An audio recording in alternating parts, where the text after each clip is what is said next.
We'll be live in 10 seconds. 9, 8, 7, 6, 5, 4, 3, 2, 1, and 0. Hello, good morning, and welcome to the session How to Be a Better Online Teacher, facilitated by Darby. She's an Assistant Dean of Online and Innovative Pedagogies at North Arizona University, San Francisco, USA. If we navigate her beautiful website, www.flowerderby.com, we find the beautiful tagline that innovating through excellence in teaching and learning design. We also find that she's an educator, an author, and a speaker. And I must say that she is a co-author of a small teaching online book, Applying Learning Science in Online Classes. I'm not going to add more about her. She is one of the prominent speakers, especially on online teaching and learning. And today we have different objectives, especially after the session participants of this webinar will be self-aware about how much they're ready to teach online, as well as we'll have some outstanding online teaching principles written by Flower Darby, and we watched and inspired from the article published in the Chronicle. And the most attractive part of this webinar is question and answer session with Flower Darby. The webinar today is a bit differently organized. As we experienced earlier, we hadn't experienced this kind of webinar. In Daffodil especially, we have participants in Google Meet. Right now we have 52 participants in Google Meet, and as well as we have live participants in YouTube Live. For the Google Meet participants, you can ask questions during question and answer session. You can unmute your microphone and you can ask live question using your voice. And we would like to congratulate you again because we have shortlisted you and selected for this Google Meet participation live with the facilitator, because we have found that you are passionate in terms of learning online teaching from Flower Darby based on the registration form, 2 questions, and you had some questions. Congratulations. We would like to say that from HRDI, we will definitely recognize you with certificates. And for YouTube Live participants, you can ask question as usual. I would like to show you on our site. If you navigate this site, after clicking this button for live video of this webinar, click here to ask question. If you are on a live YouTube or in this site, you can click here to ask question, and you can write your question. We'd like to definitely address your questions in the question and answer session. And there are so many participants already here who wished us with good morning and assalamu alaikum, 26 questions. Thank you for participating. And we're going back to our facilitator today, Full Money. Can I welcome you, Full Money? Thank you so much. Very nice to be here, Ejaj. Thank you for that lovely introduction. It is my honor to be here with you all, and I'm very excited to share some of my passion for online teaching and to learn more about what you're doing and to learn from you as well. With that, if it's okay, I'll go ahead and share my slides, and we will talk through some of those principles from the Chronic Advice Guide, with plenty of time at the end for questions and answers. Does that sound okay to you? Yeah, sure. Okay. So let's pull up the slides. And I do want to review some of what's in that article, but we have plenty of time to talk as well. And I'm just getting used to Google Meet. But that's okay. Let's just jump right in here. So if you're here live in the Google Meet session or watching on YouTube, I will ask you to reflect for one moment and think about how you feel about online teaching. you can put that into the chat box, although that's my question. I'm not seeing how to see the chat box at the same time as I'm sharing my slides. So, Ijaj, if you have a recommendation, I'm happy to have that. But whether you put that in the chat box or just make a mental note for yourself or jot that down on paper, what is one word that describes the way that you feel about online teaching? And we will think about that as we continue with the presentation. So, I think it is fair to say that there are challenges with online teaching and learning, and for me, it's very important to think about and to acknowledge what some of those challenges are, because it is harder in many ways to teach online effectively than it is in person. And so some of those challenges that we can identify, I was just talking about with Ijaj just before this event started, and he articulated many of the same issues that I have found in my own work, which is primarily that we don't really know what it looks like to do really effective online teaching in a learning management system. Um, as we know, none of us really were online students ourselves. And if you think about it, we have years, oftentimes decades, of being students and teachers in physical classrooms ever since our earliest childhood years at school. But we don't have that kind of experience in online classes. I do think this will change. I think over time that tomorrow's faculty members will have been online students for much longer than any experience that we may have. But it is the case right now that we don't even really know what it looks like in the same way that we know how to teach and what it looks like in person. It's also the case, I think it's fair to say, that very few faculty members today ever set out to be a great online teacher. I don't think many of us had that as our career goal when we went into higher education. We wanted to teach, we were passionate about our students, we love our content so much that we became experts in it. But being an awesome online teacher was probably not at the top of our career list. And so that may impact our interest in learning how to teach online. If we're honest, some of us aren't that interested in becoming great online teachers, although I know that's not the case today because you have been handpicked for your interest in learning to do this better. But let's face it, online teaching doesn't feel the same as it does to be in a room with your students. In fact, I wish very much that we were all in one room together right now. I've had some opportunity to travel to some wonderful places in the world, and I would love to be there with you in the room and interacting with you in a much richer way. But we know that there are lots of reasons why that's not possible, especially right now in this unique moment of time. And so if we haven't yet learned how to really enjoy online teaching, then that, of course, will affect our motivation to do it better. And just before we started, I was reviewing many of the questions and the comments that you all had filled in on your application to participate in the registration form. And I found a lot of comments about students not being very well prepared to learn online. And I think that adds to the challenge. We are struggling to learn how to do this well, and so are our students. Again, they're very accustomed to attending classes in person. They've been doing it for so many years by the time they get to us, but many of them don't have the skills or, again, the interest in learning online. And so I think it's fine to recognize that we are facing some challenges so that we know what we're up against. But I also think it's very important to think about why we want to do this better. And I believe if you're here today, that you are motivated to be a teacher.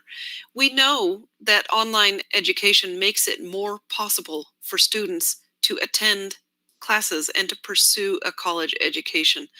And I know for a fact that if you're a college educator, that you see the value of a college education for our future society, for our future national and global society, given how interconnected we are increasingly becoming as a humankind.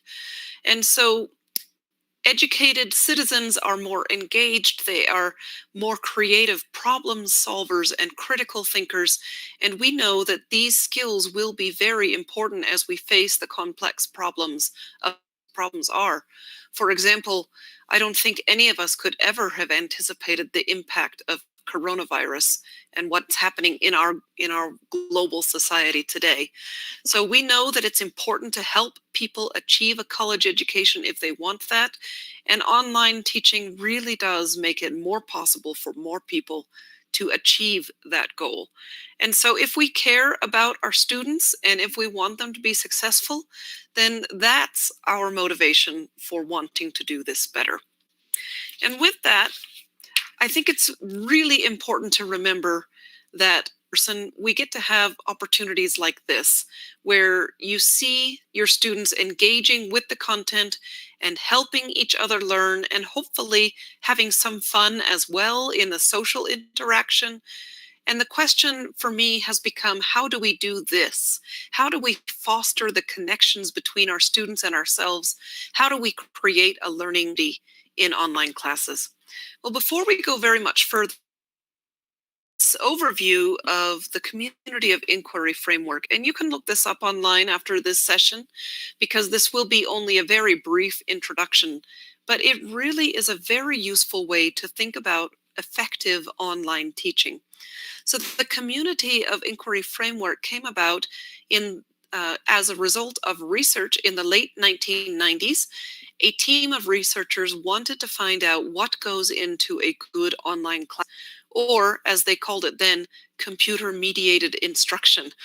And in the year 2000, this team of researchers published this article that identified 3 presences. For me, I'd like to think about it more as ingredients. 3 ingredients that when you have all 3 of these elements, that you result in deep learning, effective teaching, and a good online class experience. And those are represented within these 3 circles in the center of this diagram. Cognitive presence is the thought work that goes into the online class and that students engage in. So for me, it's about the content that you plan, the learning activities, the kinds of quiz projects and homework assignments and such that you're asking students to do. But it also has to do with your students' thought processes as well. How are they making sense of the content? How are they understanding it? That but important. We have to teach online, and then frequently students bring anxiety or perhaps frustration or uncertainty, lots of emotions that students bring into online classes as well. And this researcher argued that the emotional happenings in an online class are just as important to pay attention to as the other 3 ingredients. And in fact, that we can put emotions to work for us by designing online classes to foster a student's sense of optimism, confidence, positivity, and indeed we can even harness the power of emotions, focus, engage, and enjoy their learning. So emotions are actually very powerful, and we can talk more about that if you like during the question and answer session. But this is just an overview of the 4 ingredients that are equally necessary to create an effective online class. So with that, we're going to talk through some of the principles and practices, actually all of them. We'll just briefly review them that were in the article that you may have read before today. And then we'll move right into a time of question and answer. So the first principle to really remember the importance of is being there with your online students. And I'll just contrast in person. You don't not go to class. If you're teaching a class in person, you go to the classroom at the appointed time and day, and you interact with your students, you teach. But online classes have suffered from a feeling that faculty have where they don't have to actually go into the online class in the same way. And so online classes have a well-established reputation of being like an electronic correspondence course. I don't know if that term makes sense to you, but traditional students do the work all by themselves and simply mail in their assignments to their instructor. Or in the case of an electronic correspondence course, it might be that they might email their materials. And that's not really an effective online class. You need the interaction. And in order for there to be the interaction and the guidance of students, it means that you have. Now, I believe your learning management system there is Moodle in your blended learning center. I know that sometimes it doesn't feel like a very pleasant place to be. And so you might not want to go to class and interact with your students, but that really is the primary foundational principle. If you're not in class with your students, you won't be teaching very well. I trust that makes sense. Secondly, it's important to your own personality into your online class. There are two primary ways of communicating about the content with your students. Most recently, many people have begun teaching in a live session like this one, where you're talking with your students via a video conferencing system such as Google Meet or Zoom. But that's not, before this very current season, that isn't typically the way that we would think about. These are asynchronous interactions that happen in the learning management system, in your case, Moodle. And that could be written text, written words, or recorded video communications, such as a mini lecture. And it's really important to remember, no matter what your venue, to be yourself and to be authentic. When we teach in person, our students get to know a lot about us, even from the way that we dress, the way that we speak, facial expressions, our body language when we teach. And sometimes some of us tell our students about some pet did that was silly, or something that happened over the weekend. Some of us don't go into that realm, but we do bring a lot of our own personality into the physical classroom, whether or not we know it, just by the way that we present ourselves.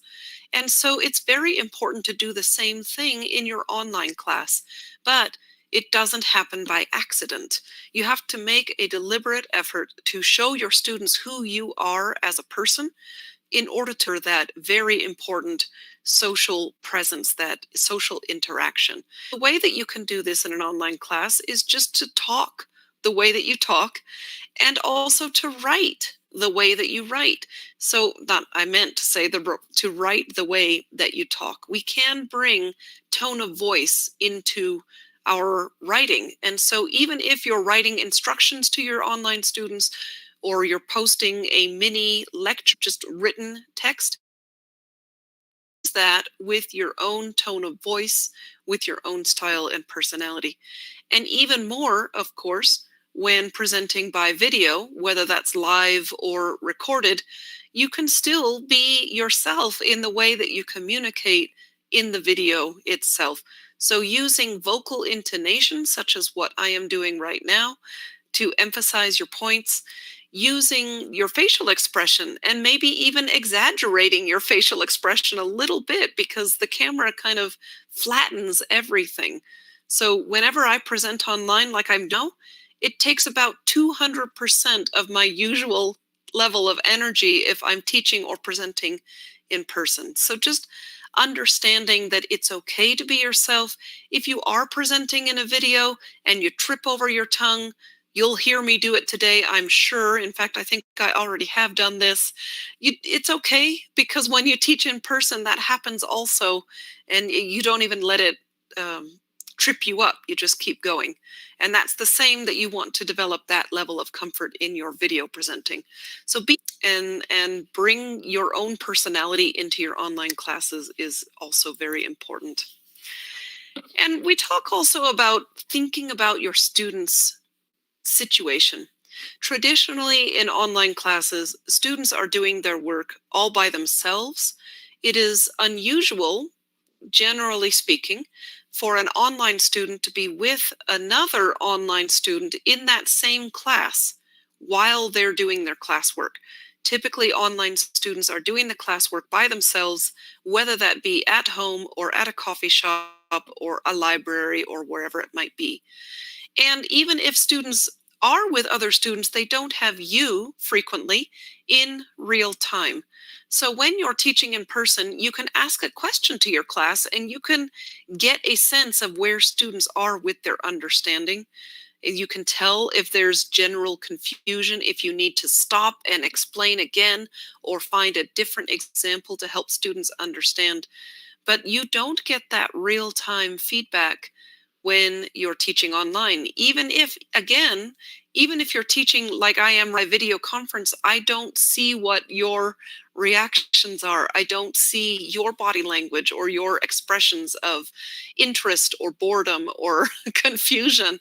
And so understanding that the real-time feedback is very limited, you have to think harder about making sure that everything is clear. And that's what I mean about thinking about your students' situation, is that you want to anticipate confusion, anticipate where they might have questions, and try to plan in advance so that you can address those things even before your students come into class. And what I mean is providing extra clarification, extra instructions, examples of effective student work. Maybe you could even post like a frequently answered in the class students might be wondering about. And so just being very intentional and very purposeful to think about where students might get confused and how you can help before they have to send you creating a better online class. You also want to think about the organization of the course, and this is related to in online courses, sometimes the way that we structure the materials and the way that we have it makes a lot of sense to us in our own brain, but keep in mind that you're not there in real time to explain to students what they should do next. And so you want to make the navigation of the course just as simple as you possibly can.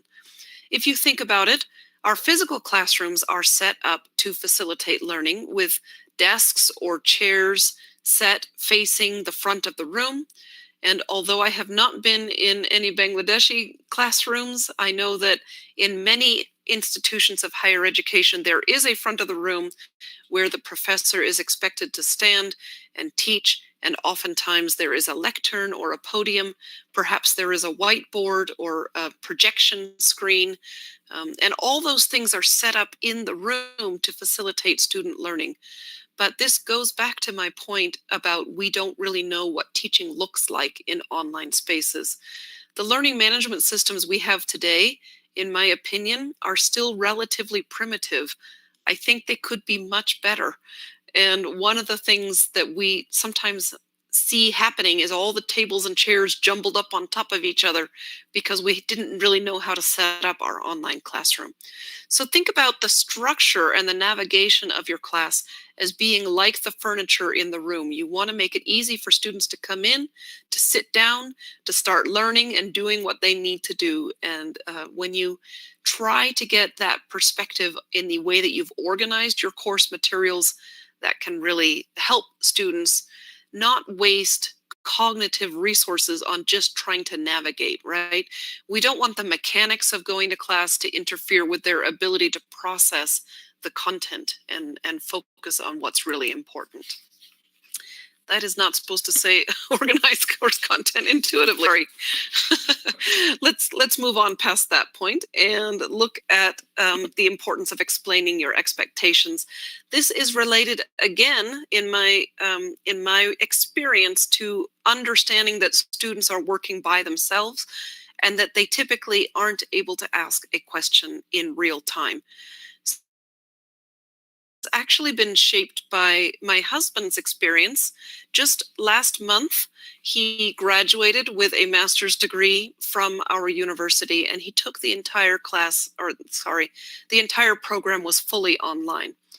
And so I was living with an online student and I was observing his practice and his experience, and it really informed a lot of my thinking and a lot of my suggestions. So what I've discovered through my husband's experience is he would sit down in the evening, perhaps after dinner, to do some online classwork, and he would have a set number of or a set amount of time, say 2 hours on this evening, and he would know that he would need to get some of his tasks done. But he would sit down and it wasn't clear to him what he was supposed to do or how he was supposed to do it. And I am sure that his faculty tried to give clear instructions, but sometimes that doesn't translate to the student experience. And again, my husband would have 2 hours to get something done. He would not be able to ask a question and get an answer within that amount of time because, understandably, his professors might not be online after dinner. That's fine. But there would be no way for the computer just making faces like, I just don't know what they're asking me to do. And that helped me to think about this point.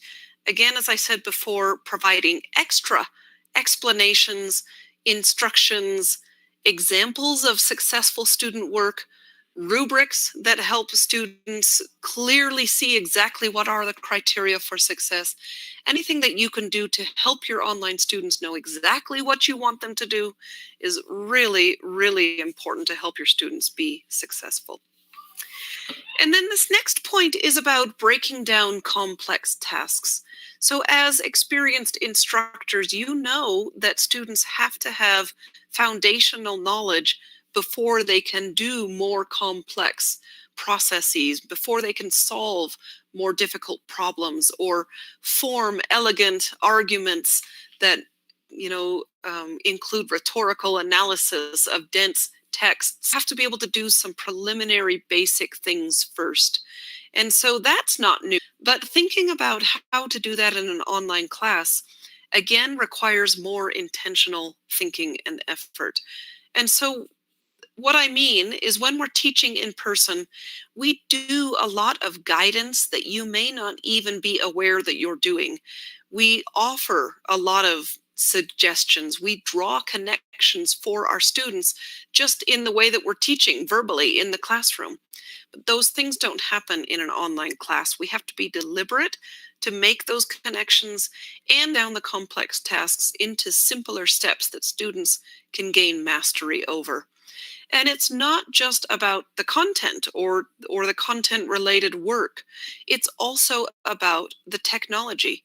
So some students might be very new to your blended learning center and they may not understand how to turn in an assignment, or they may not understand a discussion forum. And so I really encourage at the beginning of every online class that you consider including activities where it's just a practice with the technology. Get used to using the technology in the platform, or if you want students to create a video presentation, to have opportunities for them to practice just with the tech, because it might be new for your students as well. Again, I was seeing in the spreadsheet before we started, some of the questions and comments that were there had to do with students' readiness to engage in online learning environments, and sometimes the level of internet access that they might have. So just understanding that the technology is a whole extra learning curve in addition to your actual content helps you to think about breaking down the tasks and helping students to practice with the technology before it's a really important problem. I've already said this a couple on it, but just thinking about the importance of helping your students have lots of examples. So you might need to explain things in 2 or 3 different ways. And again, you might do this in class anyway, in person. Sometimes we offer another example or another illustration when we pick up on a lack of student understanding or a general sense of confusion, which we can read in the room by body language. If we look out at our students in the classroom and we see a lot of faces like, what? Then oftentimes we say, okay, let me explain this a different way. Again, understanding that you can't do that in online classes quite as easily, and especially not if they are asynchronous online classes. You have to anticipate and plan ahead and think about different ways of explaining the same concept. Sometimes that might mean that you want to bring in a YouTube video has a way of explaining something. So it's just a matter of being creative and planning extra examples and illustrations and analogies that you yourself create and provide, or that you look to see what other faculty members are saying, because people all over the world are teaching some of your same content, and you can find some really great resources on YouTube and other places. TEDx or TED Ed is the educational arm of TED Talks. And so encourage you to think about multiple ways of explaining things to your online students, because you won't see in real time if they're not following the way that you're explaining it.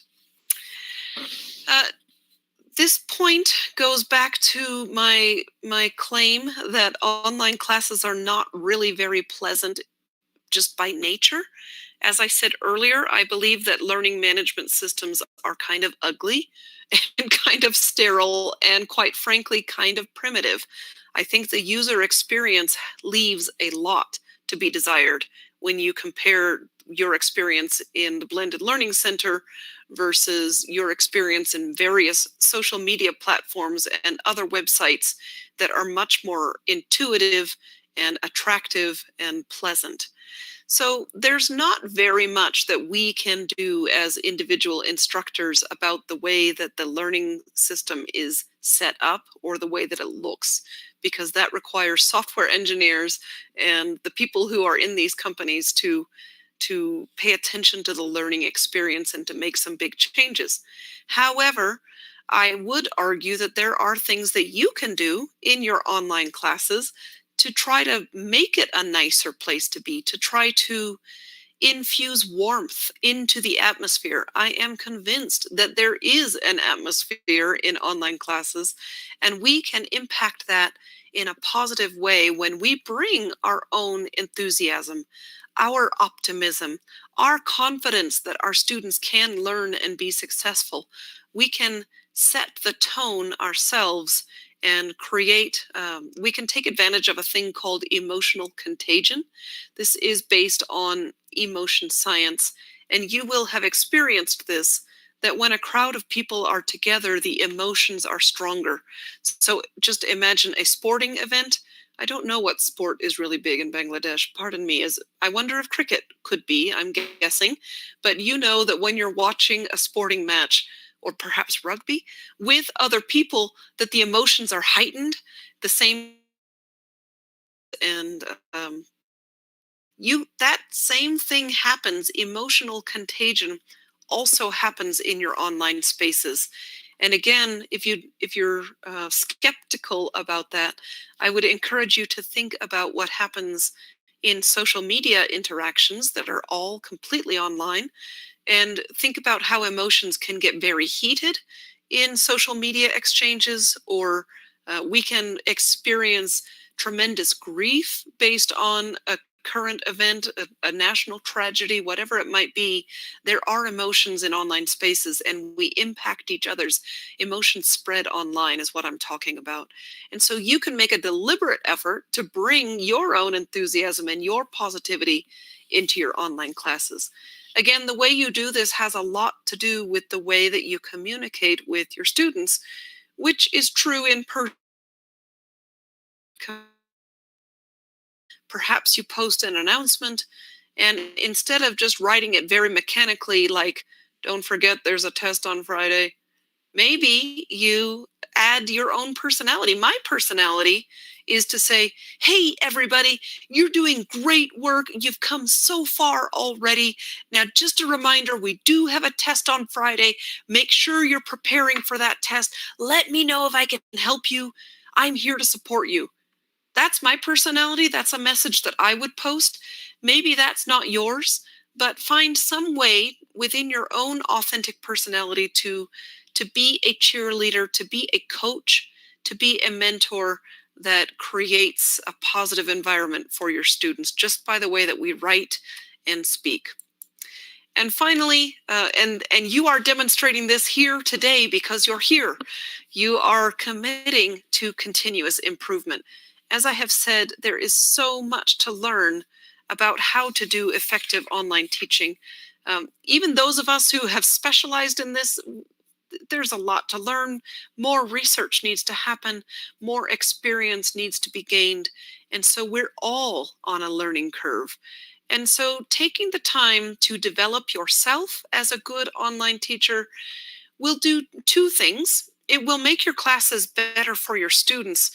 I will also argue that it will help you enjoy online teaching more. When you learn how you can do things successful and continue to give to your students, and they will reciprocate and feed you back with some positive energy, with that human enjoyable. Many of you may have seen the information in that article that I quote, research that says only 9% of higher education faculty prefer to teach fully online. And to be fair, that survey, although it did have some international participation, it was primarily United States educators answering that survey. But I think it's still pretty accurate to say that many faculty today don't prefer online teaching to teaching in person.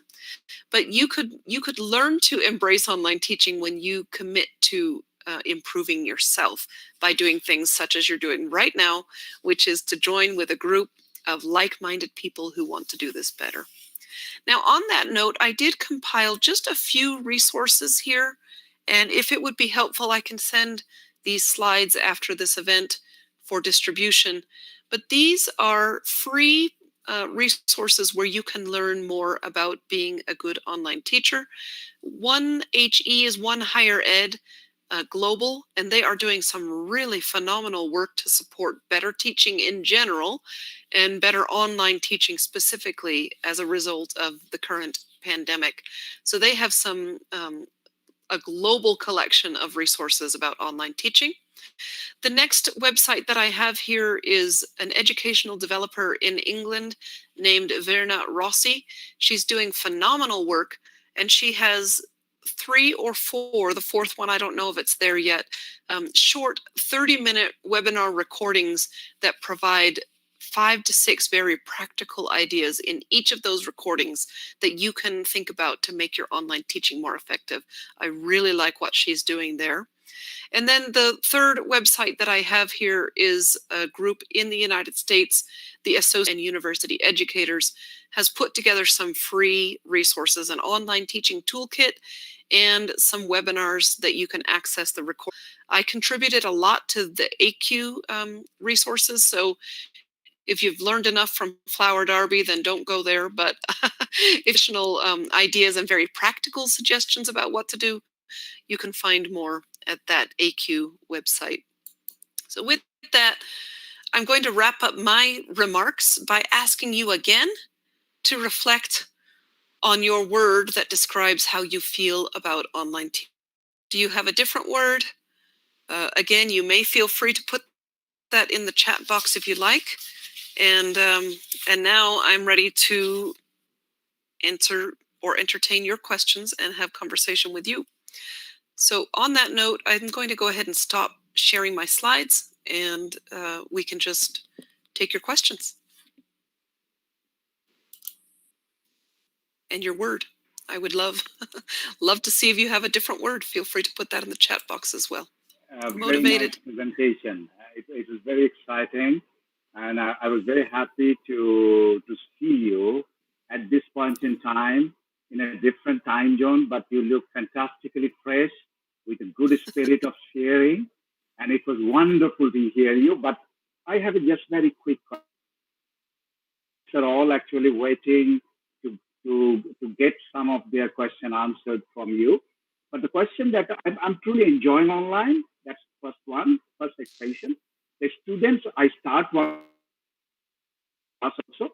We start with the music, we end with the music, and all the class we meet first at Google, then we go into the blended learning center, then we do work together to Google again, Google Meet, and then we conclude the class. And it's going simply amazing because the students are really participating in the whole learning process. My question is that how do you sometimes track those weak learners? They are quiet. They don't ask questions. If I see them, I understand. Since I cannot see them online, what is the best means to discover them? Thank you so much. Yes, and that's a good and important question. I think that two things. First of all, it's helpful for me to remember that in the classroom, not all students fully engage or participate either. And so it's certainly very possible for students to be present in our classroom and be daydreaming about something, you don't necessarily see that from the outside. So although we want to foster the best participation that we can in online classes, it's valuable to recognize that sometimes students may choose not to. But the other thing that can happen is online classes oftentimes require more writing from students, and that can be a positive or a negative. Perhaps students don't want their question or their comment to be attached to their name. Some students are very shy or they feel not confident about their question, that maybe they question or they don't feel good about their comment or answer. So I actually wonder if some kind of an anonymous participation element would help all that that they're comfortable with. Some students are very confident and ready to jump. Others may not be. They might be more introspective or just less confident. And so maybe you provide something like a Google form where students can just submit questions or comments just anonymous. Poll, I think you're using Slido today, ways that you can encourage people to contribute, again, without necessarily their own name being attached. I think that's really interesting and worth exploring. Now, that might mean that you don't know exactly how much your students are engaging or not on the individual level, but it might be a way to encourage more people to contribute in a format that they're more comfortable with. I hope that helps. Hello, this is Tahsina. I have a question which I actually posted in the Google form. My question is related to providing feedback. Um, when I was reading that article online pivot last night, I found that you mentioned that we need to personalize our actions with the students and reach out to students not only in the beginning of the course but also in the middle, and it's an ongoing process. Now, each of us, we have at least 4 or 5 courses, and in each average number some each week we have 2 classes, and each online class ends with giving them some tasks. Now, when we provide feedback and if we have a large number of students, how can we make it enjoyable on the part of the teacher and not cumbersome? That is a wonderful question, and as soon as I have an answer, I'll let you know. Sorry, that was a joke. Really good question, because many faculty find online teaching and grading or feedback to be very draining, very tiring, consuming. So I think you are asking a very good question. I don't have an easy answer, but I can say that here are some strategies that I have seen people use. First of all, your learning management system, Moodle, offers some things that you can use to make grading faster or easier. So, for example, if one of the tasks that students have to complete is an online quiz, you can set those up that your system will grade student quizzes for you based on the way that you set that up and what kinds of questions you choose. So that takes a little bit of the work if you can use some of those auto-graded kinds of functions. Another thing that I have seen to good effect is the rubric tool inside. So that really streamlines feedback because the rubric with criteria for success and different levels of success. And then, first of all, it's very helpful to share that with your students before the task so they know exactly what you're looking for. But secondly, when you use the tool that's in Moodle, you can go through and click, click, click on the different cells very, very quickly. So that can really streamline as well. And one other I was thinking about whether this was one thing or two things, but essentially a couple of ways to do this. And that is to actually be strategic about rotating through your student attendance roster and giving more detailed feedback in a systematic rotation. So as one example, I know faculty who keep a spreadsheet and they mark off when they have interacted more rigorously or in a more robust way with students, and then they make sure to go through each of the students to result in a frequent or a systematic way for all students to get a little bit more attention without every single time all the students get the exact same level of attention. So thinking about, are there ways that you can target particular students? Another variation on this is, for example, if you go to your grade book after, let's say, an assignment or a quiz, and you reach out to all the students who did poorly. Maybe you have a lower than 69% as an example, and you send a message only to those students. The research shows that receiving that communication from the instructor provides a huge boost. But it's a select group of students. So rotating through communication with select groups might be something to consider as well. Thank you, Floor Darby, for your nice presentation. I am a teacher as well as engineer.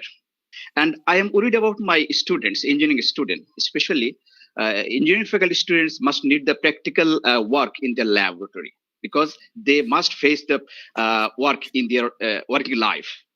So how is it feasible to conduct this type of practical work in online system, online platform? What do you feel about the engineering education? I mean, especially practical work, lab work in online platform.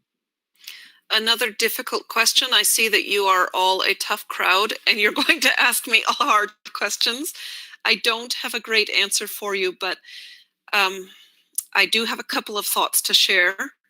First of all, there are some websites, especially now as a result of COVID-19, lots of resources have been developed for simulations in online spaces to help students at least have a simulated experience of what the lab would teach them.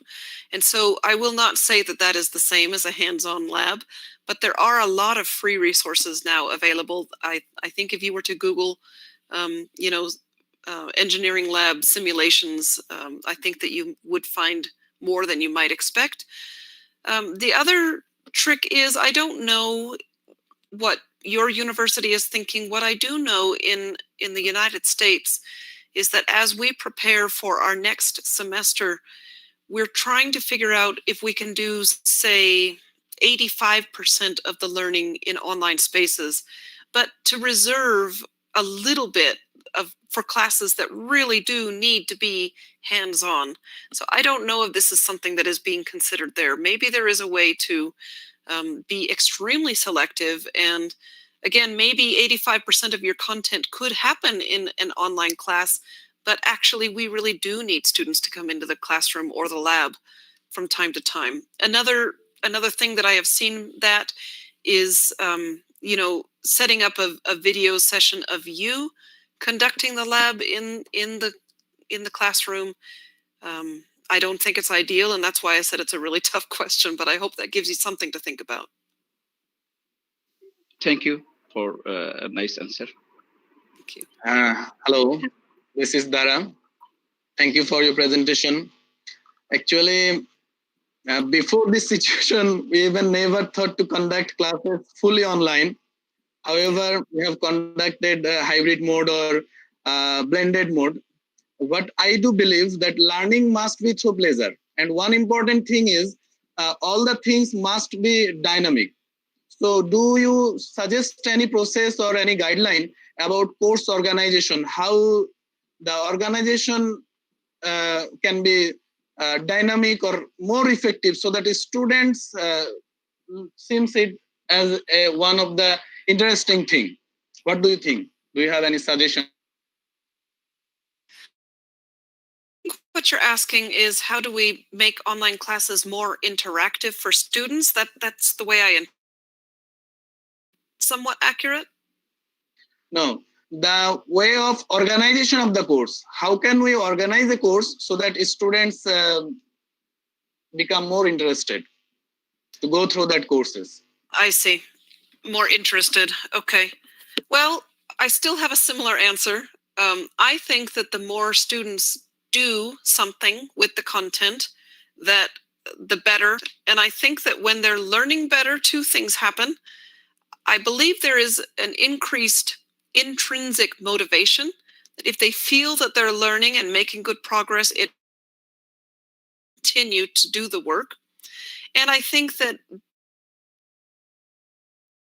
then passively being taught. I'm thinking about Aristotle, who is credited with saying for the first time recorded that people learn by doing. You can't learn how to peel a potato just by watching a video of somebody peeling that potato with the potato to become good at it. And the same could be said of online teaching, for that matter. The more we do it, the better we will become. But in order to help students be more organized, more interested, we can organize the course such that there are more opportunities for them to practice, to apply, to process. And for that purpose, I'm a big fan of online discussion forums to get students talking with each other about the content. And when we organize the course such that there's lots of activities for students to do, and let me be clear, I don't mean busy work, meaningful, purposeful activities or problem sets or case studies that get students working with the content for themselves, they will learn it better, and I argue they will feel as a result. Okay, thank you very much. Thank you. Hello. Hello. Hi, this is Fariha. So we all know that you are an expert of this area, and you have many years of experience at it, at online teaching. But I want to ask you a simple question: that what one thing you attracts and impresses you most about the online teaching? Just one thing. If I want to know it's personally, that what one thing attracts and impresses you most about the online teaching. That's it. Thank you. That's another very good question. The thing, can I answer it this way? What I love most about online teaching, is that an okay way to answer that? Yes, that could be an answer too. Whatever you prefer. I just want to know that. I think there's tremendous power in online education achieving people's dreams more attainable. I think the way that online education allows more students to go to college, for me, it really is about helping students or helping people make a better life. I don't know any college students who are taking college classes for no reason whatsoever. Everybody has a goal, and generally that goal has something to do with making for their families and for their community and society. And so I really believe that good online teaching helps us it will sound like an exaggeration, but I really mean this. I think that when we teach online well, we are literally making the world a better place. And for me, that is what attracts me the most to online teaching. That is what has motivated me to find value in online teaching when many people don't, is because of the world. Sorry if that sounds kind of corny. No, it's okay. Thank you so much. Hello. Hi. Hi, this is Rabia here. It is struggle. As we are trying our best to be an online teacher, there's 1, 2, or 5% of students, all of our courses, who are not interested. No matter what we do, whatever the way we design our courses, they're not interested. So I'm trying to add in some one-to-one session with them, but still I can feel that because they give excuses of technical issues, which I know that they don't have. It's the mindset. So what can be done best to help them actually, to motivate them for online classes? You are all asking me wonderfully difficult questions. What would you do with your in-person students if they weren't fully engaged or motivated? What do I do with the fully engaged students? Yes, please, your question. Can you ask? So what, let me believe that faculty and students both are more critical of online classes. And I have some different theories about why that happened. For me to step back and remember that everything isn't perfect in in-person classes either, that sometimes the teaching isn't everything it could be, and sometimes the student engagement is not ideal either. That's true. So, sorry if I'm interrupting. That's true. But when it comes to online classes, we are basically targeting for 100% student engagement, which is definitely not likely of physical or face-to-face classes. So my question was, what can we do for those students who are not at all interested? I mean, no matter what we do, they're not interested, they're not doing what they're supposed to do. Yes, I understand your question, and it is a difficult one, and I will not give you a perfect answer. To think about why they're there. I'm not going to say that this will solve the problem entirely, but it might help do this. One is to do sort of a values affirmation exercise and to work and require students to few questions about even why they're in the class in the first place, or what are their goals, or how does taking the values, what are some of their personal values? There is research to show that there are psychological benefits from getting students to articulate exactly some of those answers, and that again, that might lead to intrinsic motivation. I don't say it's a guarantee, but it could help. Another strategy that I really like, I call it a goals contract, and you ask your students to do it at the beginning. Just ask students, again, not unlike the values affirmation, but just to identify what are, for example, I have a formula that I like to use for this. You can ask students to identify 2 goals for their learning in that class, 1 action that they plan to take to facilitate their ability to achieve their goals. And then I also like to ask students 1 challenge. What is one thing that could come up that would hinder your progress or make it difficult for you to be successful? But also, what is 1 strategy that you could take or act on to overcome that challenge? And in both the goals contract and again, I would make that an assignment that is actually worth points, part of the class, not just a theoretical. But in both of those cases, we're asking what the value is of them being in the class or why they're even there. And I think that could help. I don't think it's a perfect solution, though. Thank you very much. I'm using this 5-question critical incident survey for these students. Yes. So this is what they're doing at this moment. I hope that helps. Thank you very much. Thank you. Hello. Hi. Hello, Go. this is Dr. Hello. Sharifa. Hi. Thank you for your nice presentation. Actually, I have a question to you. In case of duration of class, in case of online class, most of the students are becoming bored if you take long class. So, yes, most of the time, how long you take your online class? If you suggest us, it will be helpful for us. Sure, good question. All we have to do is to think about our own attention span. Even, for example, in this event right here, we're just over 1 hour now. And how are you feeling? Not you personally, but how are we feeling?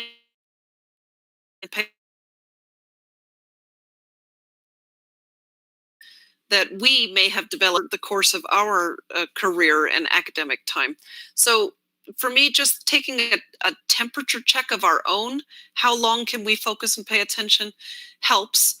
I think shorter is definitely better. If it were me, I might only want to do something for 30 minutes. Within that amount of time, to break it up into activities that students should do. So I didn't model this super well today, but I would be deliberate to ask students questions again that they should put in the chat box, or questions that they should answer on Slido. Things, actual tasks that require a response. I would intersperse those as frequently as I could, maybe even every 5 minutes or so. If you have to teach for longer than 30 minutes, I think it's also very helpful to actually give students a few minutes here and there to do some work themselves. So you could say, okay, here's a problem. I want you to work on this problem, set a timer for 3 minutes, and then is just a nice, easy thing that you could pull up and say, when this timer goes off, we're going to come back together. And at that time, I want you to put your answer in the chat box. Or, you could come up with activities that happen real time to get and do something in order to help them stay more focused. Thank you. I would like to, thank you, madam. I would like to read one question from the Slido, from the live participants in the webinar. Dr. Binay Barman, sir asked, and similar question we have about the assessment.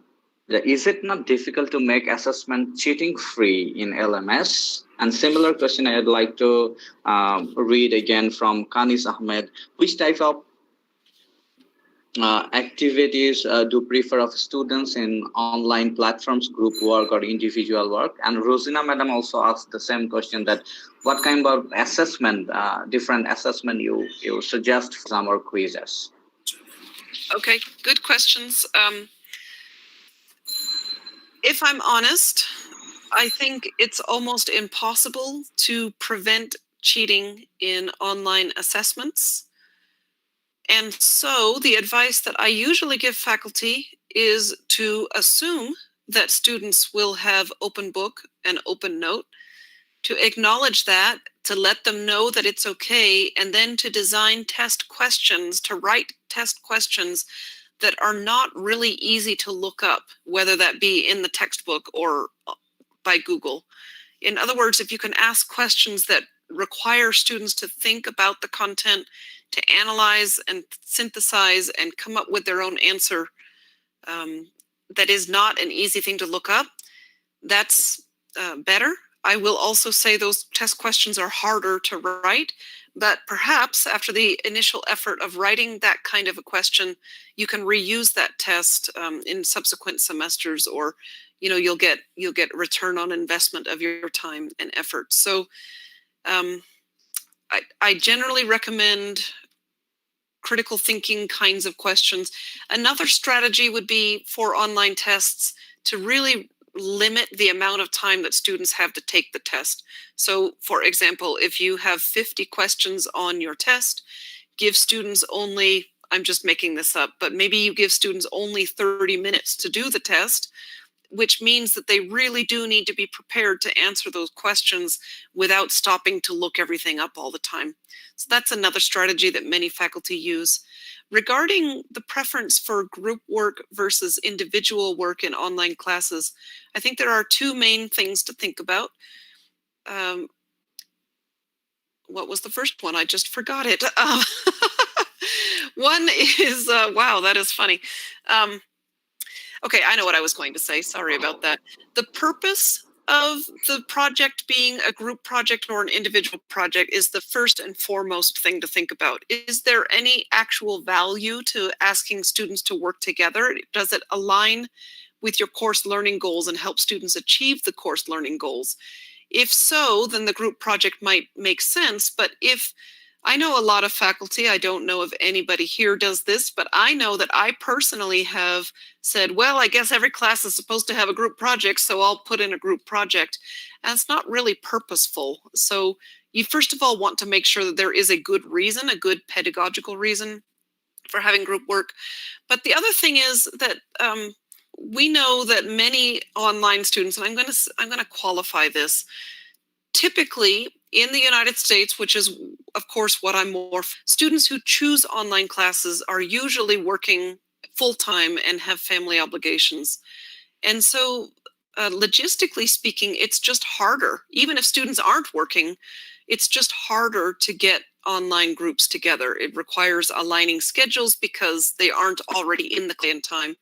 So again, if there's not a really good pedagogical reason, I think it's important to acknowledge the logistical challenge of online group. Be a reason not to do a group project if you didn't have another good reason. Hope that helps.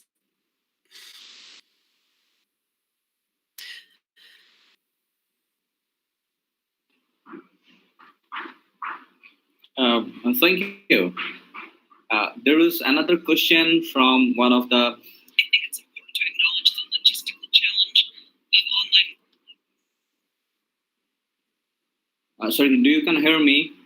I can hear you now. There was a funny echo, but now. Lovely. So one question from a math teacher, that how can they ensure more mathematical problem practice in online classes? Do you have any suggestion for that? I saw another question that was submitted by the forum, and I don't know if this is the same question, but it was about teaching math and the challenge, since normally you would solving the problems there, say on the whiteboard in the classroom. But this one seems a little bit different about how to get students to do the practice. Is that accurate? Yes, I guess both. Okay. How can teacher ensure practice during class time, as well as how can ensure the practice as homework or as assignment from the students' end? Okay. Well, I don't math, so I cannot pretend to be an expert on that particular content area. But what I have seen in the last couple of months as people respond to the move to fully online is I have seen some very creative solutions with faculty and students using the tools that we all have. This is, can you see, this is my smartphone. And for example, I saw a video presentation from a faculty member who purchased, I think it's called a gooseneck cell phone holder. And it's essentially a little device that you can attach to your table or and then it holds the cell phone. I can't see what's showing on the camera right now. There we go. It holds the cell phone like this, and then you can record from the camera on the cell phone and just kind of do a live video stream, making the cell phone another participant. If I were writing on my desk, I would be doing this, and the cell phone would act as like a doc cam that would capture what I was doing. And maybe it's the case that students can do something similar. In fact, I am in these kinds of meetings all day long, and with faculty that I work with at my university. And oftentimes I just hold up my piece of paper and I say, see, this is what I'm working on right now. And maybe students can do that too, where you give them some time and either they could hold it up or perhaps take a picture with their smartphone of their work and submit or share that somehow. So I think using the tools that we have and just thinking creatively about how to use them differently will help. As far as getting students to solve the problems during class, or I would say even outside of class time, good question. I think it's a matter of structuring good online math practice problems. Maybe it would be a way of finding students as one example to go to the Khan Academy, just as an idea.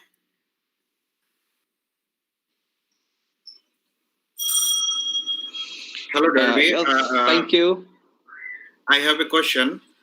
Yes, sir, please. Not question, actually. I'm expecting your suggestion regarding my practice in taking online class that I'm going to share with you. Actually, before a particular lecture, I provide my students my recorded video lecture and supportive lecture notes.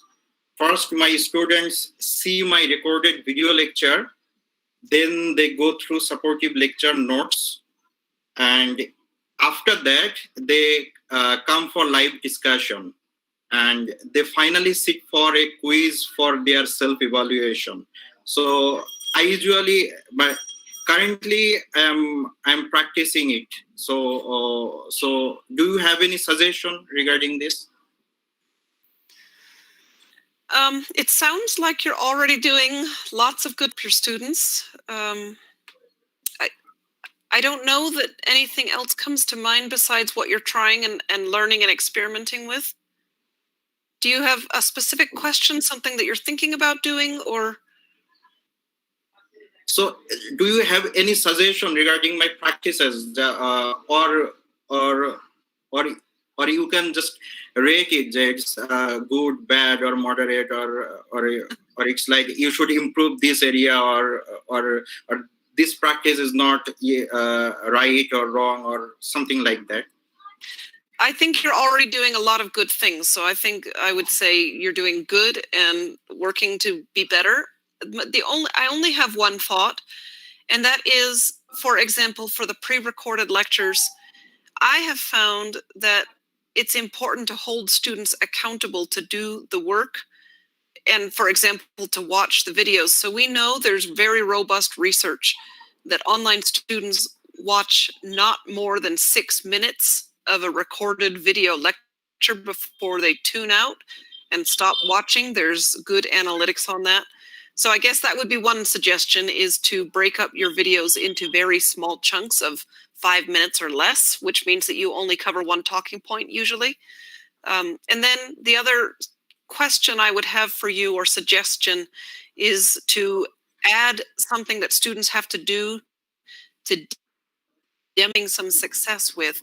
So I would encourage you to keep that conversation going among your own peer group here, learning from each other about what works, because you are in your context, you understand your students and your limitations and challenges and your opportunities as well. And so you can be each other's best resources. But really, I just want to conclude by saying I truly believe this is important work. Respect your engagement in it. And I wish you all the best. And I look forward to learning more from you as well. Thank you again. So can you pronounce your name in Bengali terms, Darby, as you learned in the morning? Do you want me to say goodbye from, let's see if I can say it again correctly. Fulmoni, did I say that? Yeah, 100% right. That flower we call full, but when we name someone with flower, that we call Fulmoni. Fulmoni. And you pronounce it very rightly. Can you? And we found, yeah, sure. Can I ask one question? You go first. Can you tell me how to say my name is Fulmoni? Sorry. Can you tell me in is it Bengali? How do you say my name is? It's Bangla, and you have to say Amar Nam Fulmoni. Amar